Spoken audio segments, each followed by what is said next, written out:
আসসালামু আলাইকুম ফ্রেন্ডস, আশা করি প্রত্যেকে অনেক অনেক বেশি ভালো আছেন। লইট্টা মাছ এক লোভনীয় খাবার, যা আমরা প্রত্যেকে খুব কম বেশি সবাই পছন্দ করি। প্রচুর পুষ্টিমান সমৃদ্ধ এই রান্নাটা করার জন্য অবশ্যই এই প্রসেসিংটা ফলো করতে হবে। তবে মাছটা ভাঙবে না, খেতে হবে জাস্ট অনেক সুস্বাদু। কথা না বাড়িয়ে চলুন শুরু করছি। 1 কেজির মতো আমি বড় মানের লইট্টা মাছ নিয়ে খুব ভালোভাবে লবণ দিয়ে ধুয়ে ফ্রেশ করে নিয়েছি। এবার হাফ চামচ হলুদ মাখিয়ে রেখে দিচ্ছি। চুলায় প্যান বসিয়ে দিয়ে হাফ কাপের মতো দিয়ে দিচ্ছি খাবার তেল। আপনারা যে যেটা খাবার তেল খান সেটা ইউজ করতে পারবেন, সমস্যা নেই। তেলটা খুব ভালোভাবে গরম হয়ে আসলে এবার দিয়ে দিচ্ছি হাফ চামচের মতো কাঁচামরিচ কুচি, দিয়ে দিচ্ছি 2টা আস্ত শুকনো মরিচ।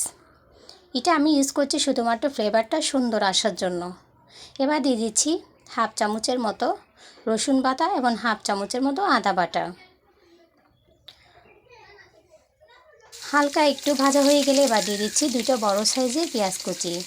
আমি সবটা পেঁয়াজ কুচি করে ইউজ করছি, কোনো ধরনের বাটা অংশ ইউজ করছি না।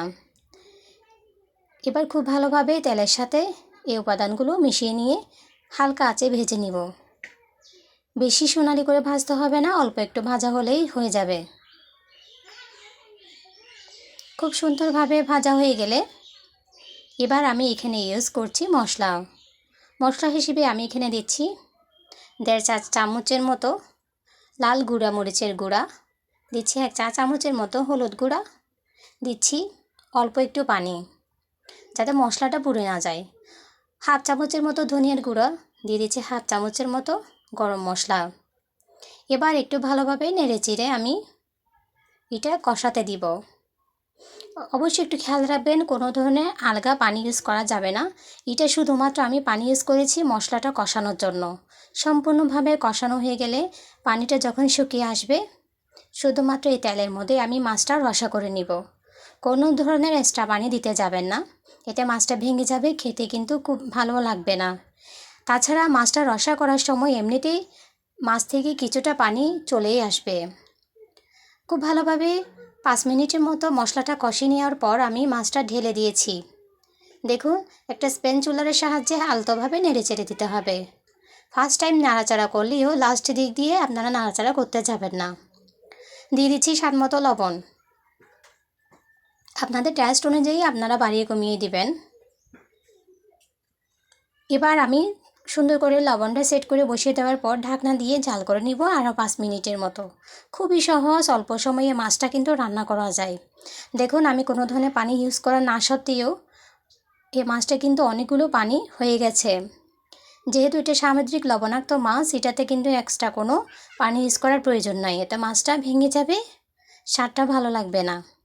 এবার আমি এখানে ইউজ করছি একটি বড় চামচের সাহায্যে হাফ চামচের মতো টমেটো পেস্ট। খুব ভালোভাবে এটা আমি দিয়ে দেওয়ার পর এবার এখানে ইউজ করছি বিলাতি ধনেপাতা। এটা আমি ফ্রেশ ডেকে ভালোভাবে ধুয়ে ছোট ছোট করে কুচি করে নিয়ে মাছের উপর ছিটিয়ে দিলাম। এবার দিয়ে দিচ্ছি আগে থেকে ঢেলে রাখা জিরার গুঁড়া।